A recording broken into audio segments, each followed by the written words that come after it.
Ya baik, Assalamualaikum warahmatullahi wabarakatuh. Kami dari kelompok 10 mata kuliah kewirausahaan dalam pendidikan sejarah. Kami di sini akan mempresentasikan tentang produk kewirausahaan kami yang bernama Case Bayang atau Case Batik dan Wayang. Sebelum itu kami akan memperkenalkan diri kami masing-masing, yaitu yang pertama saya sendiri Ahmadi Gestiawan. Warahmatullahi wabarakatuh. Perkenalkan, nama saya Heni Purwati. Selamat malam, saya Nur Eliventa Susanti. Halo, perkenalkan, nama saya Syahbudin. Oke, saya akan menjelaskan tentang latar belakang dari pembuatan case bayang ini atau case batik dan wayang. Yang pertama adalah kita bisa lihat di masa sekarang penggunaan smartphone itu sudah melekat dalam kehidupan manusia. Semua hal di dunia ini bisa dikendalikan dari satu benda kecil yang lucu, yaitu smartphone. Semua hal bisa dilakukan dari sana. Dan kemudian karena penggunaan smartphone semakin dekat dengan kehidupan manusia, otomatis keamanan smartphone itu penting, terutama tentang keamanan bodi smartphone. Dan karena hal itu, maka diciptakanlah case atau pelindung smartphone yang biasanya digunakan di belakang smartphone itu. Kemudian karena pada awalnya case smartphone hanya berguna literally untuk melindungi smartphone saja, kemudian ada inovasi case digunakan juga untuk fashion, dan desain-desain case sekarang sudah sangat-sangat beragam. Alasan dari beberapa latar belakang tersebut, kelompok kami melihat belum ada case HP yang bertema dan berdekorasi batik dan wayang. Kelompok kami mengambil case batik dan wayang dikarenakan pada masa ini kita sebagai generasi muda itu kurang tertarik dengan penggunaan batik dan wayang.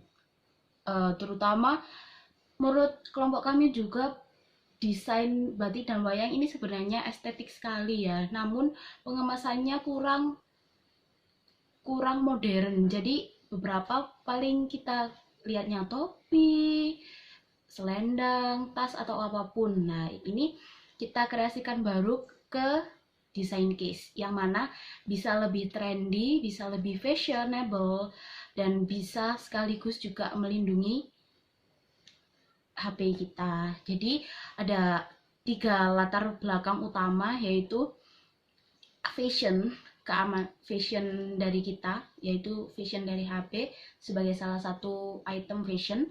Kemudian keamanan smartphone ini menjaga smartphone agar awet lebih lama, dan budaya. Kita bisa melestarikan budaya juga, bangga dengan budaya dengan case bayang batik dan wayang ini.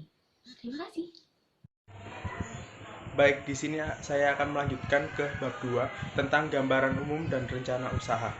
Yang pertama ada analisis pasar. Analisis pasar terdapat 3 poin, yakni segmentasi, target, dan juga posisi. Untuk segmentasi sendiri yaitu pengelompokan konsumen. Nah, di sini berdasarkan umur dan juga berdasarkan tempat. Mengapa kok berdasarkan umur? Karena memang klasifikasi umur sendiri itu memiliki fashion yang berbeda-beda. Contohnya ada golongan muda dan juga golongan tua. Kemudian tempat ini pusat perbelanjaan ataupun kampus ataupun car free day yang lain sebagainya. Kemudian target kita ada di mahasiswa dan juga masyarakat. Mengapa demikian? Seperti posisi kita, yakni ingin mengenalkan lebih dalam lagi tentang budaya Indonesia, utamanya batik dan juga wayang. Kemudian yang kedua ada analisis pesaing. Dilihat dari perbedaan produk sendiri, kami dari yang lainnya itu pertama dari segi desain. Memang desain kita itu terbatas, namun mempunyai tujuan yang sangat luas, yakni seperti yang tadi memperkenalkan budaya Indonesia. Maka dari itu desain kita memang dikhususkan untuk batik dan juga wayang. Kemudian dari segi harga kita sudah menganalisis. Yang pertama memang ada 2 produsen di Malang sendiri, itu ada yang bernama case underscore titik, terus juga ada titik underscore case. Itu memiliki rata-rata harga itu mereka patok mulai dari 40.000 sampai 150.000. Kemudian juga yang ketiga adalah rencana pemasaran. Nah, di sini rencana pemasaran terdapat 3, yakni pertama memperkenalkan ke mahasiswa dan juga masyarakat umum melalui sosial media seperti Instagram, Twitter, Facebook, dan juga lain sebagainya. Kemudian juga membuka platform atau web online ataupun marketplace dan lain sebagainya seperti kayak Lazada, Shopee, dan juga lain sebagainya. Kemudian juga mengikuti pameran-pameran yang ada di mungkin pameran kewirausahaan yang ada di kampus, di luar kampus juga bisa. Kemudian yang terakhir adalah strategi pemasaran. Di sini strategi pemasaran sudah dibahas sebelumnya, yakni memang penempatan kita yang pertama ada di kampus sendiri dan juga ada di Car Free Day dan juga di kayak pameran-pameran tersebut. Untuk promosinya sendiri kita offline dan juga online. Mengingat memang kan kita pada zaman ini online juga sangat mempengaruhi pasar. Kemudian juga untuk price-nya sendiri yaitu kita untuk chapstick sendiri itu 30, kemudian untuk paper chapstick-nya ada 15.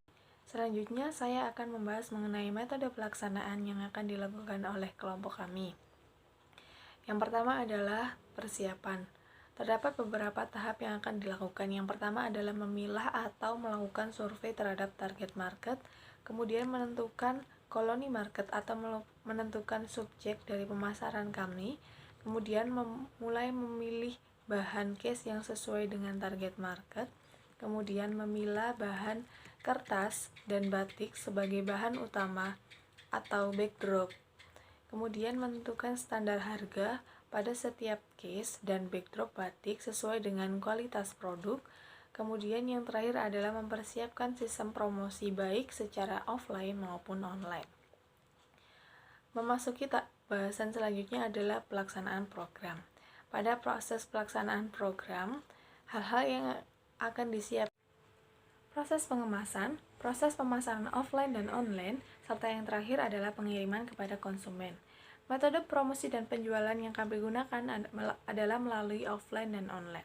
Melalui pemasaran offline, kami lakukan pada sebuah komunitas reseller maupun center serta pameran UMKM. Kemudian secara online, kami menggunakan metode integrated atau platform startup seperti website yang terintegrasi dengan Instagram sebagai daily content. Kemudian memanfaatkan marketplace sebagai transaksi berskala nasional. Yang terakhir adalah penggunaan promosi aku karep jeneng WhatsApp, kiamat misi Twitter, serta media sosial lain. Izinkan kami untuk mengulas kembali apa itu Kistik. Kistik adalah bentuk kolaborasi case yang memiliki desain batik ataupun wayang. Jadi di sini kelompok kami memiliki visi untuk menghasilkan produk dalam negeri yang berkualitas serta melestarikan batik dan wayang. Kemudian kami juga memiliki misi. Yang pertama, menghasilkan case batik dan wayang yang berkualitas. Yang kedua adalah menghasilkan case batik dan wayang sebagai tren kekinian. Kemudian kami akan membahas tentang anggaran biaya. Apa saja yang diperlukan sebelum kita melakukan produksi? Yang pertama adalah pembelian case. Jadi di sini kelompok menggunakan 2 jenis case. Case yang berwarna bening dan case yang berwarna-warni. Seperti itu. Yang kedua adalah pembelian backdrop. Yang ketiga adalah pembelian kemasan, packaging, dan yang ketiga adalah opsional yaitu pembelian kain batik. Seperti itu. Kemudian untuk keunggulan produk Kistik sendiri, biasanya kalau teman-teman nih habis beli case, custom case gitu kan, biasanya setelah dipakai seminggu 2 minggu udah bosen. Nah, kalau custom case yang biasanya itu polanya kan digambar di sini. Jadi setelah seminggu 2 minggu bosen, kalau mau desain lagi pasti kan beli sekis-kisnya lagi ya. Kalau di produk kami di case batik ini kita akan printnya itu di kertas backdrop. Jadi nantinya ketika teman-teman bosan, teman-teman ingin aku mau desain kembali, teman-teman nggak perlu beli lagi beserta kisnya, teman-teman cukup beli backdropnya aja. Dan di kami juga ada pesana opsional untuk batik sendiri. Kami menyediakan kain batik yang nantinya akan ditempelkan di case-nya teman-teman. Jadi case-nya teman-teman itu lebih matching, lebih benar-benar beda daripada yang lain. Seperti itu.